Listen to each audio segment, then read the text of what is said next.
Am I audible?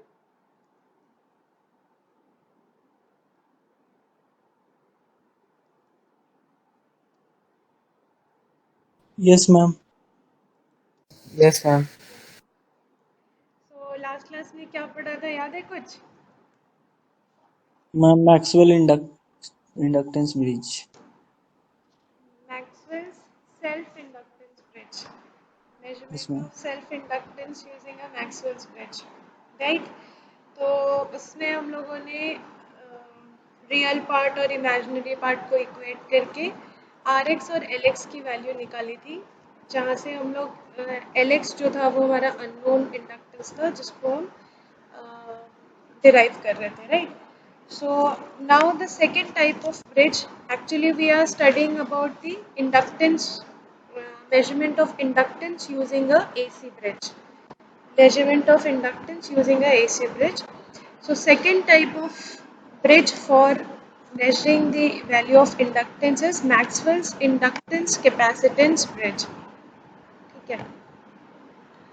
So second bridge for measuring inductance is Maxwell's inductance capacitance bridge. So first of all, the diagram of the bridge is like this.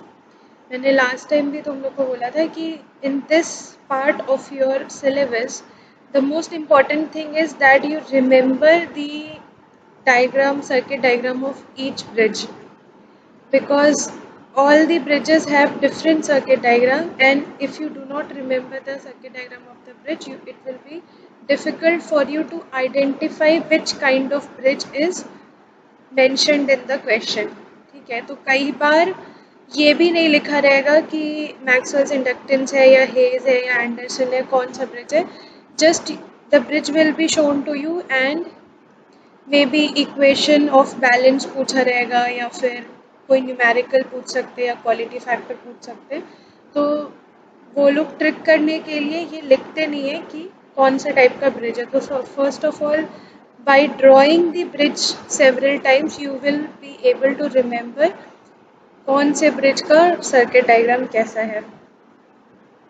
So this is your Maxwell's inductance capacitance bridge. As the name suggests, this bridge is used to find the value of inductance by with the help of a variable capacitor. With the help of a variable capacitor. So in this bridge,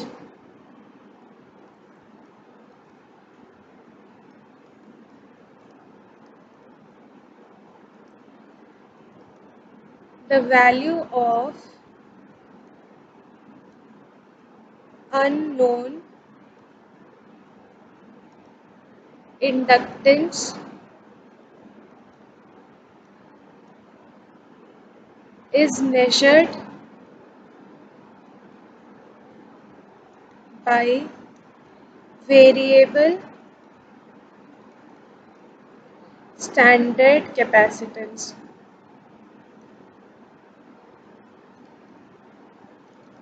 So by changing the value of this capacitance C, you can balance this bridge such that there is no current flowing through this detector D, and you can find the value of Lx here. So this is your unknown inductance. This is resistance in series with the inductance. ये है हमारा R2 और ये है हमारा R4, R3. ठीक है. Now voltage across this arm, suppose voltage across this arm is E2 and voltage across this arm is E4. Similarly, voltage across this arm मतलब ये वाला E3, and voltage across this arm is E1. So total supply voltage is equal to E1 plus E2, E3 और E is equal to E2 plus E4, right? So for balancing this bridge, you need to take care that E1 is equal to E2 or E3 is equal to E4. यानी ये दोनों का जो ratio होना चाहिए वो same होना चाहिए. So E1 should be equal to E2 and E3 should be equal to E4. Then only there will be no current flowing through the detector D, and the current which is flowing from first arm 1 is equal to the current which is flowing from the third arm, and the current which is flowing from the second arm is equal to the current which is flowing from the fourth arm, right? So Maxwell inductance capacitance bridge, as the name suggests, that the value of inductance, unknown inductance, which is Lx, this is your unknown inductance, and the value of unknown inductance is derived with the help of balancing the variable capacitor here. ठीक है, तो ये variable capacitor का use करके हम इसकी value निकालते हैं. If you remember, in case of Maxwell's self inductance bridge, वहाँ पर ये कैपेसिटर नहीं लगा होता है. Instead of capacitor we have inductor and resistor, variable resistor and inductor in case of R2, और बाकी यहाँ पर दोनों जगह रजिस्टर लगा रहता है. ठीक है, सेल्फ इंडक्टेंस ब्रिज में. मैक्सवेल सेल्फ इंडक्टेंस ब्रिज में आर्म 2 में रेजिस्टेंस और इंडक्टर सीरीज में होता है, और वो रेजिस्टेंस और इंडक्टर जो होता है वो वेरिएबल होता है, और इंडक्टर को वेरी करके हम इस इंडक्टर की, अननोन इंडक्टर की वैल्यू निकालते हैं. Whereas in case of capacitance inductance capacitance bridge, we have a capacitor in parallel with R4, and by changing the value of this C4 we can derive the value of Lx. ठीक है, now write the equation of balance here. So equation of balance is equal to Z1 divided by Z2 is equal to Z3 divided by Z4, right? Yes or no? Yes, ma'am. Z1 divided by Z2 is equal to Z3 divided by Z4. Now you know the value of Z1. Z1 is equal to Rx plus j omega Lx.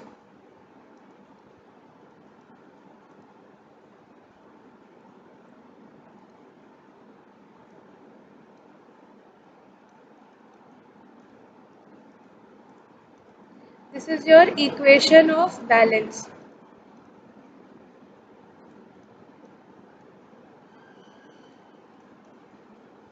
इसी से शुरू करना है. जितनी बार भी हम derivation करेंगे same procedure follow करेंगे. Z1 here is equal to Rx plus j omega Lx. Z2 is equal to R2. Z3 is equal to R3. And Z4 is equal to R4 divided by 1 plus j omega C4 R4. Or you can write it as R4 in parallel to j omega C4.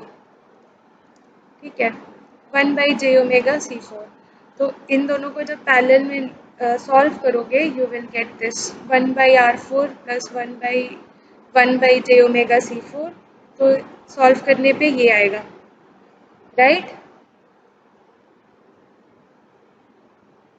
Yes और no? Yes, ma'am. ठीक है, इस तरीके का है ना connection हमारा.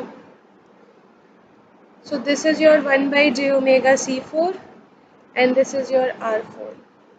So 1 by R4 plus 1 by j omega C4. इसको जब सॉल्व करोगे तो यू विल गेट दिस. ये पूरा मिलेगा. ठीक है, अब सबको यहाँ पर सब्स्टिट्यूट करो और इक्वेट करो, ज़रा अपना रिलेशन निकालो. This part you need to do it because exam में भी तुम्ही को करना पड़ेगा. If I will solve it तो कोई फ़ायदा नहीं है. R4 divided by 1 plus j omega c4 r4 is equal to r2 r3. ठीक है, Z1 बाई Z2 था तो R2 को इधर लेके गए और Z4 को इधर लेकर के आ गए, तो Z1 इंटू Z4 हो गया ये और Z2 इंटू Z3 हो गया. Now solve for real and imaginary part. Solve for real and imaginary part. Real part अलग करो, इमेजिनरी पार्ट अलग करो, बताओ क्या आ रहा है equation. Basically we want the value of Rx and Lx. Solve for real and imaginary part. Multiply करोगे इसको, ये यहाँ पर मल्टीप्लिकेशन में है, ये मल्टीप्लाई करो इन दोनों को एंड टेल मी क्या आ रहा है equation. Take your time because you are the one who is going to solve these equations.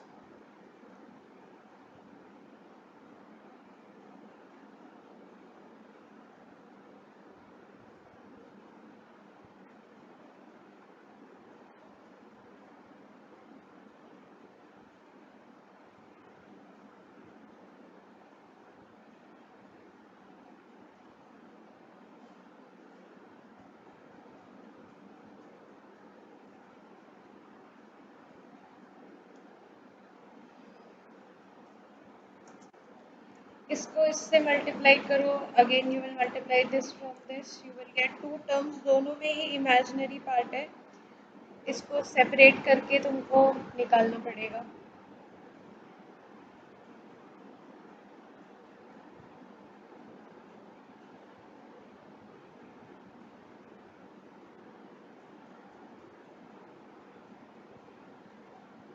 Ma'am R4 into R X real part में बोल रहे हैं. हाँ R4 into R X by 1 plus omega square C4 square into R4 square equal to R2 into R3. For simplicity अगर इस equation को देखो, ये सारी चीज़ें तुम लोग ऑलरेडी मैथ्स में पढ़ चुके हो, there is no need of explaining you this, but still for simplicity see this is your equation. यहाँ से तुमको दिख रहा है कि अगर तुम इसको Rx से मल्टीप्लाई करते हो you will get an conjugate में मल्टीप्लाई कर दो. total. Instead of doing this you can take this entire thing to this side. इसको अगर इस साइड लेके जाओगे तो you will have a easier method to solve it, right? यहाँ पर तुम्हारा आ जाएगा Rx R4 plus j omega Lx R4 is equal to R2 R3 plus j omega C4 R4 j omega C4 R4 R2 R3, right? और सही है कि गलत है? सही है मैम. अब बताओ, अब इजी हो गया ना. अब तो कुछ कॉन्जुगेट से मल्टीप्लाई करने की जरूरत नहीं है. You are having real part and imaginary part. Ma'am RX into R4 equal to Rx is equal to R2 R3 divided by R4, right? And Lx is equal to R4 C4. Equal to R4 R4 cancel हो जाएगा, right? Become C4 into C4 R2 into R2 R3. R3 divided by Lx. नहीं, Lx नहीं, बस इतना ही. Ma'am इतना ही C4 होगा. C4 into R2 R3. ठीक है, Lx तो निकाल ही रहे हैं, R4 R4 कैंसिल हो जा रहे हैं. ठीक है. Yes ma'am. So this is your value of Rx unknown resistance and value of Lx unknown inductance. Now the next important term which comes in picture of a bridge equation is a quality factor.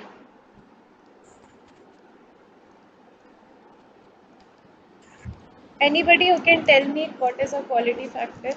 Ma'am, ratio of energy stored by energy dissipated in one cycle. Okay. अगर layman के terms में बताना होगा तो क्या बोलेंगे? What is a quality factor of a circuit? Ma'am, it tells the energy storage capability. Energy storage capability of a circuit, right? So quality factor improves with what?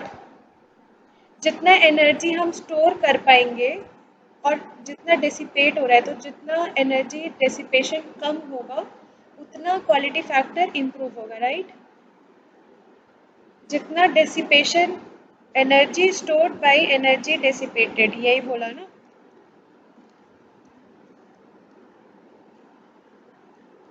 Yes ma'am. ठीक है, सो जितना energy dissipation कम होगा उतना quality factor ज़्यादा होगा, right? And quality factor Q is given by, formula क्या होता है? Omega L divided by R,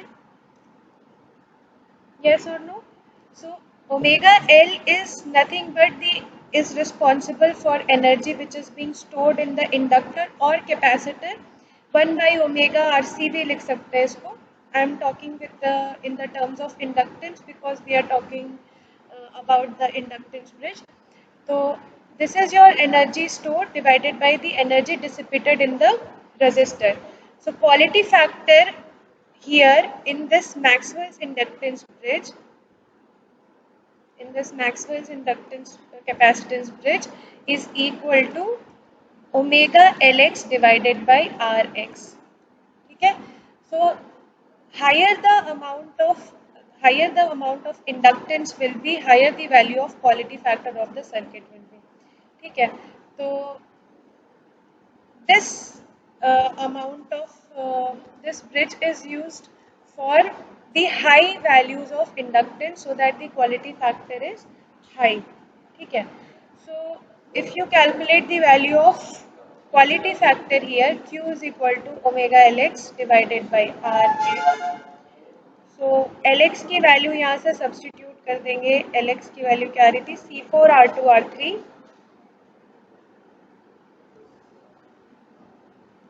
C4R2R3 divided by R2R3 by R4, right? ये कैंसिल हो जाएगा. So quality factor becomes omega C4 into R4. ठीक है? Now in many questions directly quality factor निकालने के लिए दिया जाता है. ठीक है? सो इस तरीके से तुमको ब्रिज बना के क्वेश्चन में दिया रहेगा. And every elements will be known to you. C4 की वैल्यू दी रहेगी, R4 की वैल्यू दी रहेगी, R2 R3 की वैल्यू दी रहेगी. एंड 1 मार्क क्वेश्चन होगा to find the quality factor of this bridge. So if you remember this formula, दोनों में से कुछ तो एक तुमको अगर याद रहेगा, आइदर ये याद है तो भी क्वालिटी फैक्टर निकाल सकते हो, नहीं तो अगर ये ओमेगा C4 R4 पता है तो quality factor of a Maxwell's inductance bridge निकाल सकते हो. Now, why I was telling that we are reading different type of bridges because क्योंकि ये देखो, ये क्वालिटी फैक्टर डिपेंड कर रहा है वैल्यू ऑफ Lx पे. ठीक है? अब यहाँ पर तुम्हारा जो Lx की वैल्यू है, this Lx value is depending upon the value of C4, capacitor पे डिपेंड कर रहा है, which is a variable quantity. ठीक है? नाउ दिस Lx, अब ये C4 पे डिपेंड करेगा कि कौन सी वैल्यू ऑफ C4 पे हमारा ब्रिज जो है वो बैलेंस हो रहा है. C4 is a variable quantity. C4 is a variable quantity, and varying this value of C4, you will balance this Maxwell inductance capacitance bridge. So this C4 will decide the value of Lx, and Lx will decide the value of quality factor. So basically all these are interconnected. ठीक है? तो इसलिए इसके quality factor के अगर हम देखेंगे तो this is dependent upon the variable capacitance which is connected in one arm of the Maxwell's inductance capacitance bridge. ठीक है?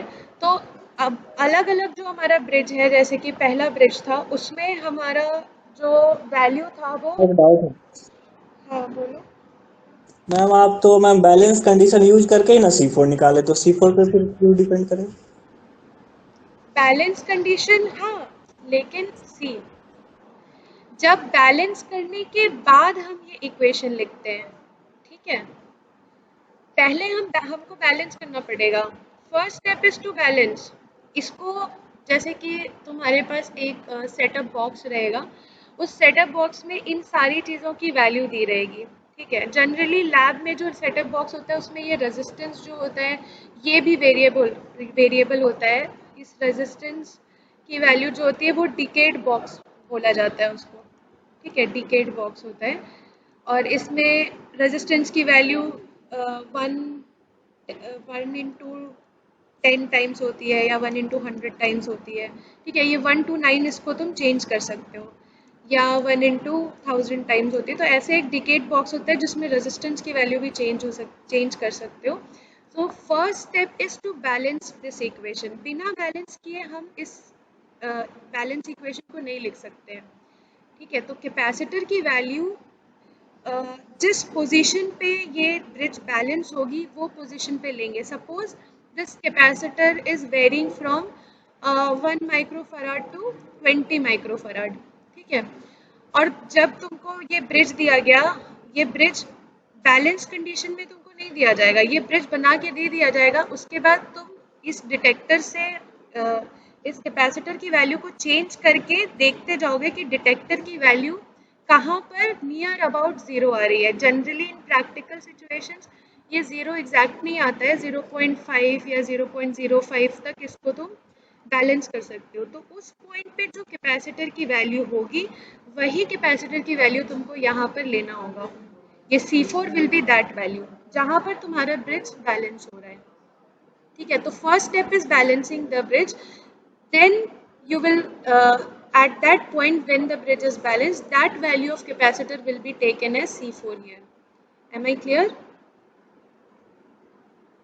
Yes, ma'am. Doubt जो था वो clear हो गया? नहीं हुआ? देखो फर्स्ट स्टेप तुमको एक ब्रिज सर्किट दे दिया जाएगा, वो ब्रिज सर्किट बैलेंस नहीं होगा। ठीक है, उस ब्रिज सर्किट में ये सारे जो भी एलिमेंट्स लगे हुए हैं, ये एलिमेंट्स जिस तरीके से लगे हैं ये डिनोट कर रहा है कि ये किस टाइप का ब्रिज है। ठीक है, आइदर हेज ब्रिज है, एंडरसन ब्रिज है, मैक्सवेल ब्रिज है, कौन से टाइप का ब्रिज है, ये इन एलिमेंट्स के पोजीशन से डिसाइड हो रहा है। बट पहला जब तुमको ये सप्लाई कनेक्ट करोगे तो तुम देखोगे कि इस डिटेक्टर से 1 एम्पियर या 0.9 एम्पियर या 0.8 एम्पियर ऐसा कुछ करंट जो है वो फ्लो कर रहा होगा। अब तुम्हारा काम क्या है कि जो भी वेरिएबल एलिमेंट्स है, सपोज यहाँ पर कैपेसिटर है या रजिस्टर है, जो भी वेरिएबल एलिमेंट्स है उनको चेंज करोगे। वहाँ पर नॉब्स लगे रहते हैं, तो नॉब्स का पोजीशन बदल करके you will decrease the value of current which is flowing through the detector. ठीक है, कई बार देखोगे कि नॉब का पोजीशन चेंज करो और करंट की वैल्यू इंक्रीज हो रही है। So you will try to change the position of knob in the reverse direction so that the value of current decreases। तो डिटेक्टर को देख करके तुम इसकी वैल्यू को डिक्रीज करोगे और जिस वैल्यू पर तुम्हारा डिटेक्टर ज़ीरो लेकर के आएगा या मिनिमम करंट की वैल्यू दिखाएगा, सपोज 0.05 आ रहे हैं, उस वैल्यू पे जो भी वैल्यूज़ होंगी, ठीक है, ये तुम चेंज नहीं कर पाओगे। ठीक है, LX की वैल्यू तुमको चेंज करने का ऑप्शन नहीं दिया रहेगा। बाकी सब कुछ तुमको या तो फिक्स्ड होगा या इसमें से कुछ वेरिएबल होगा, तो बाकी सब की वैल्यू तुमको मालूम होगी और उसको चेंज करके जो भी पोजीशन आ रही है, सपोज ये 20 ओम पे फिक्स हुआ, सपोज ये फिक्स्ड रेजिस्टर था तो ये 100 ओम दिया हुआ है, ये कैपेसिटर तुमने 20 माइक्रोफराड पे सपोज बैलेंस किया तो ज़ीरो डिटेक्टर करंट आ रहा है। और ये रेजिस्टर की भी वैल्यू सपोज फिक्स्ड है। ठीक है, 20 ओम या कुछ भी फिक्स है। तो अब जो भी वैल्यूज़ हैं R2, R3, R4 की, यहाँ से तुमको RX की वैल्यू निकालनी है, LX की वैल्यू निकालनी है। बाकी वैल्यू तुमने आइदर बैलेंस करके या फिक्स्ड देख करके निकाली, यानी R2 की वैल्यू सपोज 20 ओम है, C की वैल्यू 20 माइक्रोफराड आई। तो इस तरीके से तुम बैलेंस करने के बाद ये सारी वैल्यूज़ फिक्स करोगे। ठीक है, या बैलेंस करने के बाद ये वैल्यूज़ जो है वो यूज़ करके RX, LX की वैल्यू निकालोगे after balancing. First step is to balance, then only you can take the value of these elements. Am I clear? Yes, ma'am. ठीक है, सो what are the advantages and disadvantages of Maxwell inductance capacitance bridge? So when you are doing the lab experiments ना, you will have these bridges in the lab, और वहाँ पर तुम जब use करोगे balance करने के लिए तो तुम लोग को और थोड़ा अच्छे से समझ में आ जाएगा कि कैसे बैलेंस करते हैं, क्या क्या वैल्यूज़ हैं, क्या क्या एलिमेंट्स हैं जिसको तुम बैलेंस कर सकते हो to get a minimum value of detector current. So advantages are the two balanced equation is independent of each other. The two balanced equations are independent of each other. This is also very important क्योंकि तुम्हारे final exam में generally ऐसे ही आता है कि तुमको short notes लिखना होगा या एडवांटेज डिसएडवांटेज लिखना होगा, तो एक ब्रिज से दूसरे ब्रिज का क्या एडवांटेज डिसएडवांटेज है वो पता होना चाहिए. So if you see here the value of Rx and Lx is not depending on each other by any like Rx के equation में Lx की value नहीं है, Lx की equation में Rx की value नहीं है, so both of them are independent of each other. So that is what it means, that the two balanced equations are independent of each other and there is no frequency term.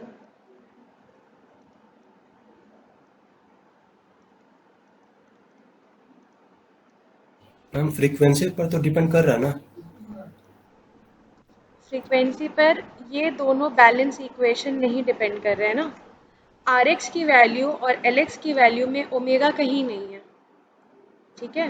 तो so these two values are free from frequency term, ठीक है. अभी आगे जब हम लोग तुम्हारा जो क्वालिटी फैक्टर है, quality factor is depending upon the frequency. See quality factor में तुम्हारा ओमेगा है but this is not dependent upon the frequency, right. और ऐसा ही होना चाहिए क्योंकि अगर फ्रीक्वेंसी पे डिपेंडेंट हुआ तो ब्रिज को बैलेंस करना बहुत मुश्किल हो जाएगा क्योंकि your frequency is not always fix, ठीक है. फ्रीक्वेंसी जो है थोड़ा बहुत फ्लक्चुएटिंग रहता है. अगर पावर फ्रीक्वेंसी की बात करें या ऑडियो फ्रीक्वेंसी की बात करें तो फ्रीक्वेंसी ऐसी चीज़ है जिसको हम हमेशा फिक्स नहीं रख पाएंगे. तो जनरली किसी भी ब्रिज इक्वेशन में तुम देखोगे कि जो भी इक्वेशन ऑफ बैलेंस आ रहा है जिससे हम एल एक्स की वैल्यू या आर एक्स की वैल्यू निकाल रहे हैं उसमें फ्रीक्वेंसी का टर्म नहीं होता है, ठीक है. तो ये क्वेश्चन तुम पूछ सकते थे कि ये जो हम अरेंजमेंट करते हैं ब्रिज का, ये इस तरीके का ही क्यों करते हैं, क्यों नहीं हम सी और आर का आर्म यहाँ लगा दे रहे हैं, थर्ड में लगा दे रहे हैं या सेकंड में लगा दे रहे हैं. सो this is the answer for which, क्योंकि हम फ्रीक्वेंसी टर्म को इन दोनों इक्वेशन से एलिमिनेट करना चाहते हैं. ये जो भी आर एक्स और एल एक्स की इक्वेशन हम निकाले हैं यहाँ पर फ्रीक्वेंसी टर्म्स को हम एलिमिनेट करना चाहते हैं, बिकॉज अगर ये फ्रीक्वेंसी पे डिपेंडेंट रहेगा then it will be very difficult to balance a bridge for a longer period of time, ठीक है. अगर थोड़ा सा भी फ्रीक्वेंसी में चेंज आता है, सपोज ±5% का भी चेंज आता है, तो वहाँ पर ये आर एक्स और एल एक्स की वैल्यू जो है वो दोनों चेंज हो जाएगी. मतलब आर एक्स की वैल्यू भी चेंज हो रही है, एल एक्स की वैल्यू भी चेंज हो रही है अगर दोनों में फ्रीक्वेंसी है. तो again you will have to balance the bridge for the new frequency range, ठीक है. सो इसलिए it is better if you can eliminate the value of frequency. और यही रीज़न है कि एक पर्टिकुलर डिज़ाइन किसी पर्टिकुलर ब्रिज का बना हुआ है, फिक्स्ड है, उसमें हम चेंजेस नहीं कर सकते. यानी R2 आर्म को R3 नहीं बना सकते, R3 आर्म को R4 नहीं बना सकते, because if you do that this equations will have some more components which will make it more complicated for the bridge to get balanced, ठीक है.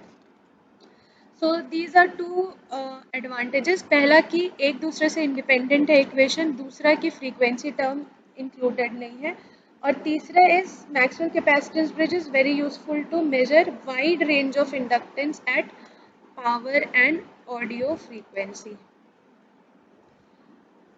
No frequency term is involve.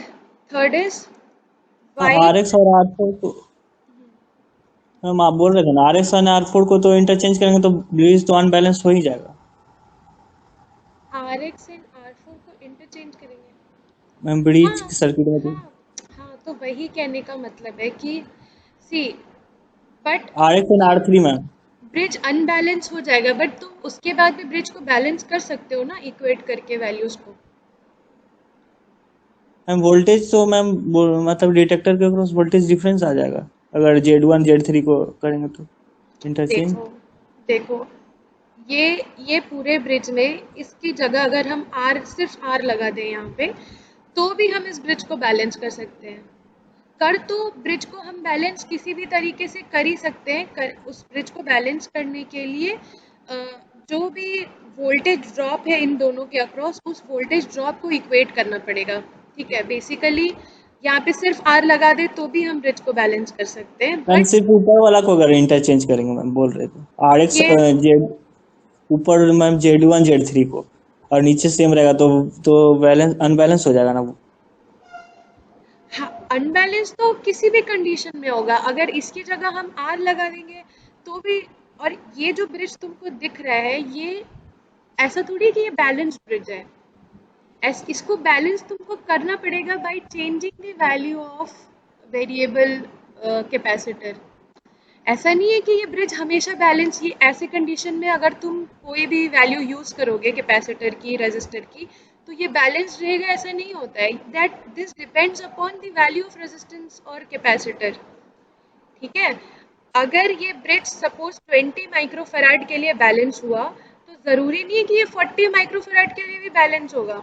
अगर तुमको इसको 40 microfarad पे balance करना है, तो तुमको फिर बाकी बाकी चीज़ों की वैल्यू चेंज करनी पड़ेगी, क्योंकि basically you are equating the voltage drop, right?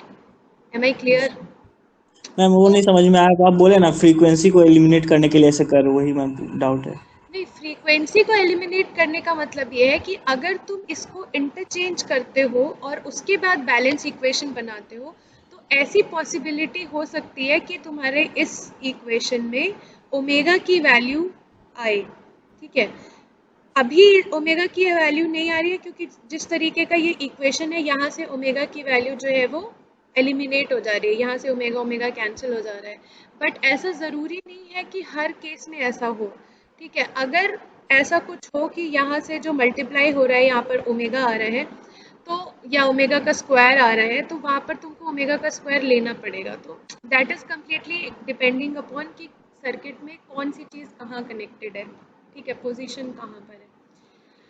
So anyways forget it. यहाँ पर जो है अभी जो हम एडवांटेज का बात कर रहे थे, जो सामने दिख रहा है वो तो यही दिख रहा है कि कोई फ्रीक्वेंसी टर्म इन्वॉल्व नहीं है, and you can measure wide range of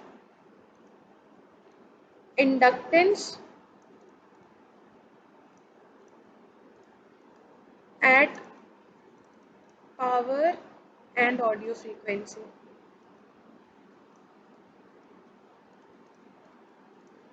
See, in case of a bridge, there are multiple parameters. ठीक है, मैं बार बार वही बोल रही हूँ कि इस ब्रिज में देर आर मल्टीपल पैरामीटर्स। ठीक है, मल्टीपल पैरामीटर्स बोलने का मतलब है, suppose if I redraw this bridge,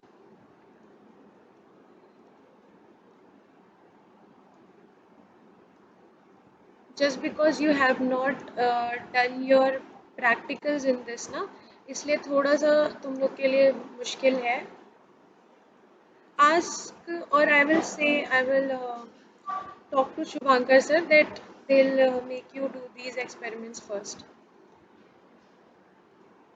So suppose this is your bridge which we have drawn.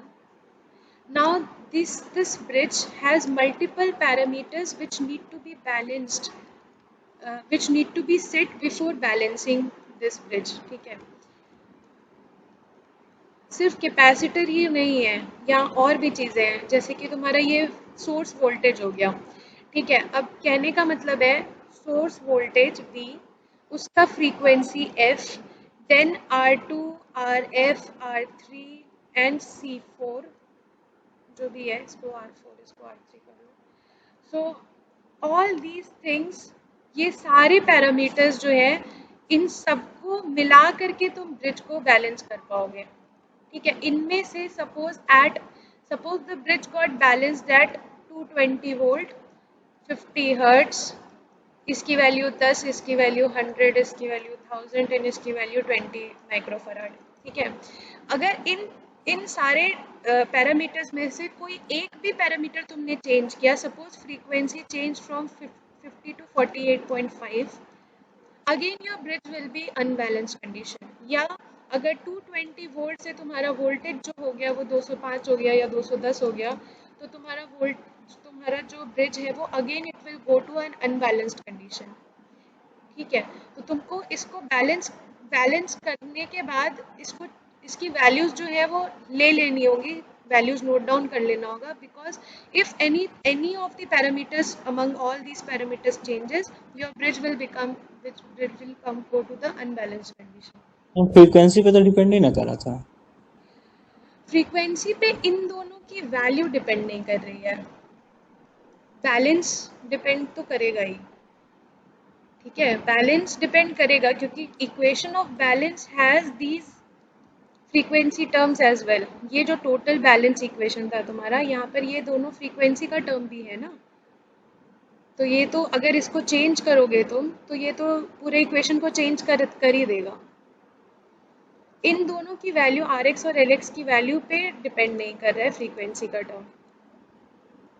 ठीक है, एनीवेज अभी फ़िलहाल जितना समझ में आया है उतना समझो, उसके बाद एक बार तुम लोग लैब में एक्सपेरिमेंट भी करना तो थोड़ा सा और समझ में आ जाएगा, थोड़ा और, क्योंकि अभी you are just imagining things, जब वहाँ पे करोगे तो थोड़ा और क्लियर हो जाएगा। Disadvantages of these Maxwell inductance capacitance bridge is variable standard capacitance may be very expensive if calibrated over a wide range.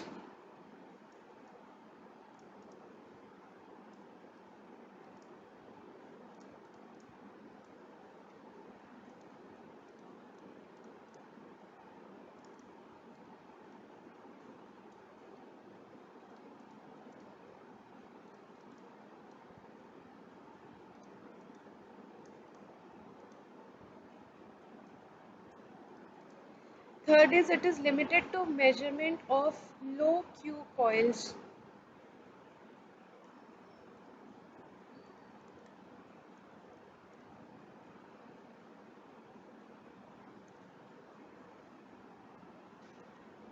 Low Q coils, that is for the quality factor value of 1 to 10. As the quality factor Q becomes high, R4 is required, which will be high R4 value will be required, which will be very expensive. So because Q is equal to omega C4 and R4, so for high value of quality factor, you will either require high value of C4 or high value of R4.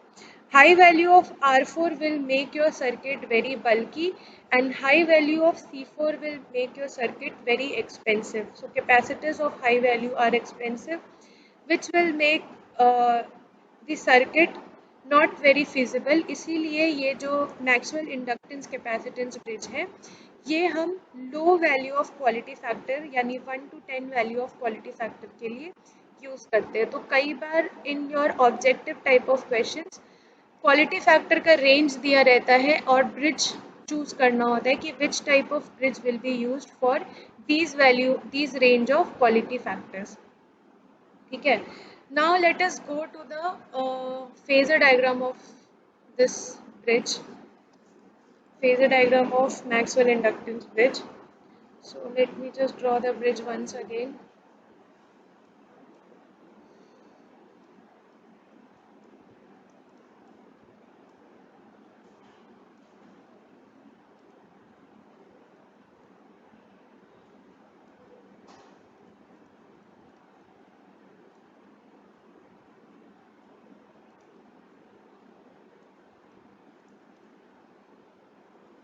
सो पिछले वाले का phasor diagram हमने बनाया था Maxwell self inductance bridge का, उसी तरीके से इसका भी फेजर डायग्राम बनाएंगे।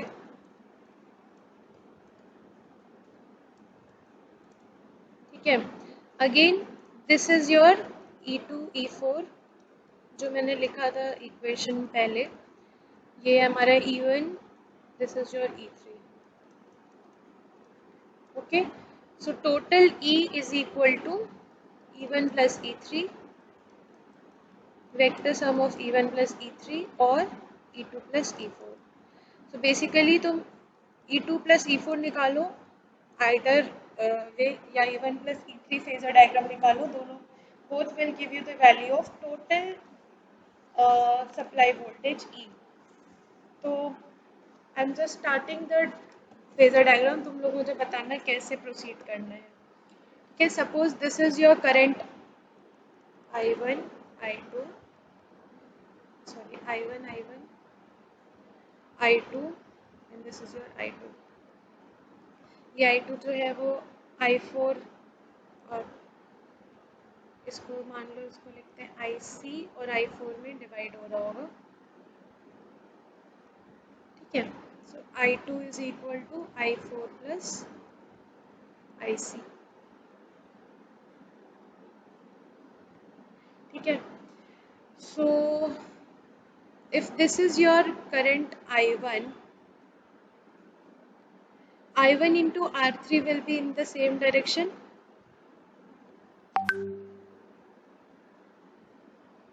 Yes or no? Yes, ma'am. Yes, ma'am. Okay, now how will I draw I1 into Rx? कहाँ बनाऊँ I1 into Rx?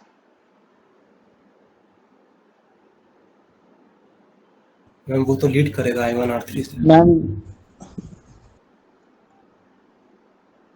I1 into Rx, I1 into Rx किधर बनाऊँ?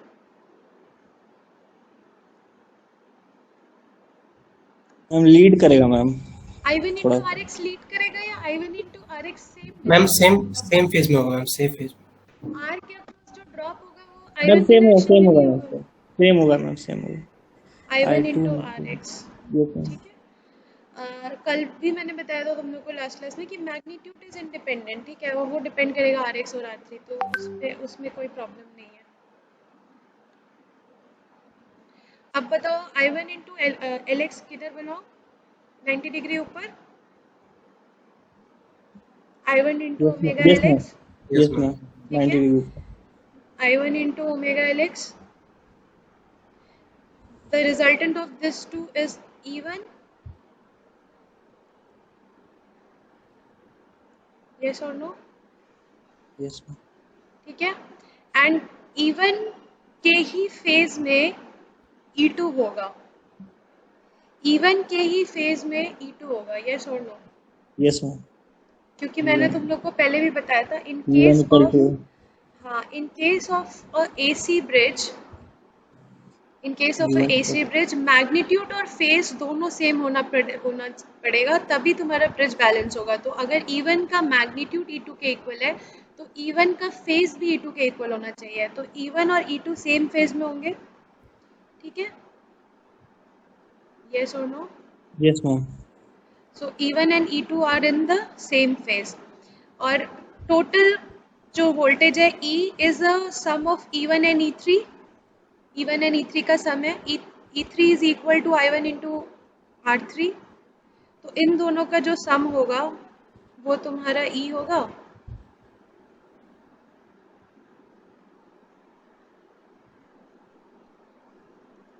Will this be equal to E? Yes ma'am. Any doubts? सोच लो, आराम से सोचो, कोई problem नहीं है।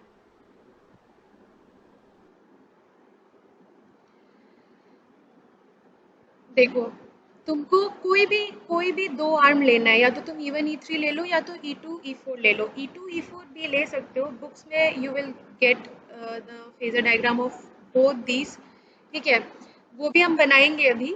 लेकिन E1 और E3 अगर हम लेते हैं तो it will be simpler for you. और E1 और E3 में सेम करंट पास हो रहा है जो कि है I1। तो सबसे पहले हमने I1 बना लिया, ठीक है।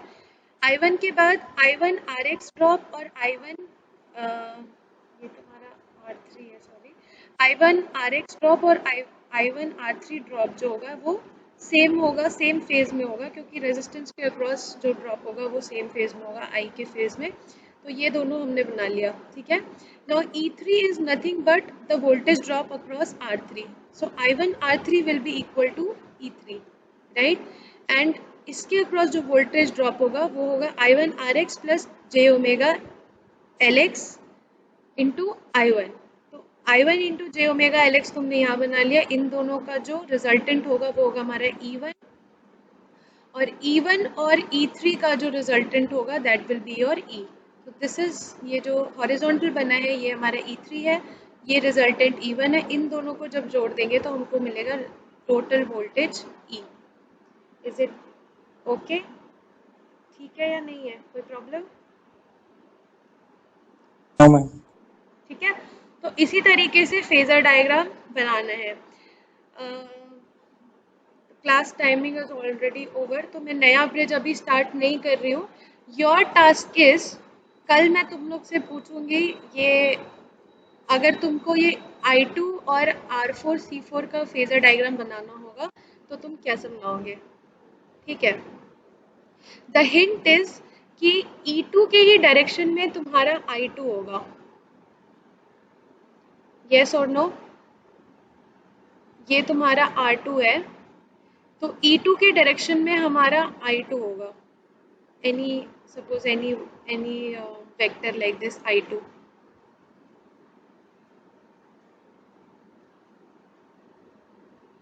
होगा या नहीं होगा? मैम यहाँ पर I2 इंटू R2 होगा ना? यस मैम, I2 का हाँ, तो डायरेक्शन होगा I2 E2 I2। I2 into R2 हो या I2 हो, I2 के डायरेक्शन तो E2 के डायरेक्शन में ही होगा ना, यस मैम। ठीक है। Yes ma'am. यहाँ तक क्लियर है? अब ये जो I2 है ये IC और I4 में डिवाइड हो रहा है आगे। Yes ma'am. तो तुम्हारा टास्क ये है कि तुमको वेक्टर E4 बना के कल मुझे बताना है कि कैसे हाँ, बनेगा। कैपेसिटर करंट तो लीड करेगा ना 90 डिग्री से। हाँ, लीड करेगा। सो यू विल, I2 तुमको मैंने बना के बता दिया। Now you will draw the vector for E4। E2 तुम्हारे पास ऑलरेडी है, और E4 और E2 का जो रिजल्टेंट होना चाहिए वो E के डायरेक्शन में होना चाहिए, क्योंकि E2 और E4 भी E बना रहा है और E1 और E3 भी E बना रहे हैं। यस और नो? Yes ma'am. है ना? E2 तुम्हारा ये है E1 के डायरेक्शन में। E2 और E4 का जो रिजल्टेंट होगा वो भी E के डायरेक्शन में होगा, क्योंकि E1 E3 भी E बना रहे हैं और E2 E4 भी E बनाएगा, ठीक है। यहाँ तक क्लियर है? नहीं क्लियर है? अरे ये क्वेश्चन लिखा है ना मैंने यहाँ पे, ये नीचे वाला, E is equal to E1 plus E3 और E is equal to E2 plus E4, ये तो क्लियर है। Yes ma'am. तो E2 अगर पता है तो E4 निकालो, कहाँ E4 किधर आएगा, जिसका रिजल्टेंट जो है वो E के मतलब E होना चाहिए, ठीक है। कल ये चीज़ तुम खुद से कोशिश करोगे, और you will also get some tutorials online, जो भी है जैसे भी पढ़ना है तुम ये खुद से फेजर डायग्राम बना करके ले करके आओगे, क्योंकि आगे हम लोग को सिर्फ फेजर डायग्राम ही पढ़ना है, ठीक है। तो if you do not use your mind, there is no benefit if I am spoon feeding you। तो थोड़ा तुम लोग भी कुछ दिमाग यूज़ करो। कल ये बना करके मुझे अपना कैमरा, बैक कैमरा ऑन करके दिखाओगे कॉपी में कि तुमने क्या बनाया है, ठीक है। देन वी विल जज इफ इट इज़ राइट और रॉन्ग। कल फिर हम लोग हेज ब्रिज और एंडरसन ब्रिज पढ़ेंगे। Anderson bridge is a bit difficult, उसका फेजर डायग्राम सबसे ज़्यादा डिफ़िकल्ट है एंडरसन ब्रिज का, इसीलिए मैं तुम लोग को पहले से थोड़ा प्रैक्टिस करने बोल रही हूँ। कल इसका बना के लेके आना। E4 वेक्टर चाहिए मुझे, E2 तक मैंने बना दिया है, E1 E2 E3 तीनों है हमारे पास यहाँ पर, ठीक है। ये हमारा E1 है, ये इसके डायरेक्शन में E2 है, E3 है, E4 बनाना है तुमको, और E4 और E2 का रिजल्टेंट E बनाना है, ठीक है। दूसरा फेजर डायग्राम बनाने का मन है तो इसमें नहीं बनाकर E2 E4 बनाकर E बनाओ, जैसा तुमको मैंने, बस सही होना चाहिए फेजर डायग्राम। ठीक है, so this is your homework, do it tomorrow and come and we will start with Hay's bridge and Anderson bridge tomorrow. 2 bridge और है हमारा इसमें, इंडक्टेंस में। उसके बाद फिर हम कैपेसिटेंस, मेजरमेंट ऑफ कैपेसिटेंस पढ़ेंगे। ठीक है, and most probably I will be visiting you in next week I guess. तो जैसा भी होगा, अगर मैं आती हूँ जब भी मुझे आना है, फिर उस हिसाब से फिर I will discuss current transformer and potential transformer there, क्योंकि वो ऐसा टॉपिक है जो मैं फिजिकली डील करूँगी तो ज़्यादा बेटर रहेगा। तो till then we will finish our this module of bridges. Bridges में कोई बहुत ज़्यादा फेजर डायग्राम डिफिकल्ट नहीं है, but you have to practice as well. अगर तुम लोग नहीं करोगे तो सिर्फ मेरे पढ़ाने से नहीं होगा। ठीक है, सो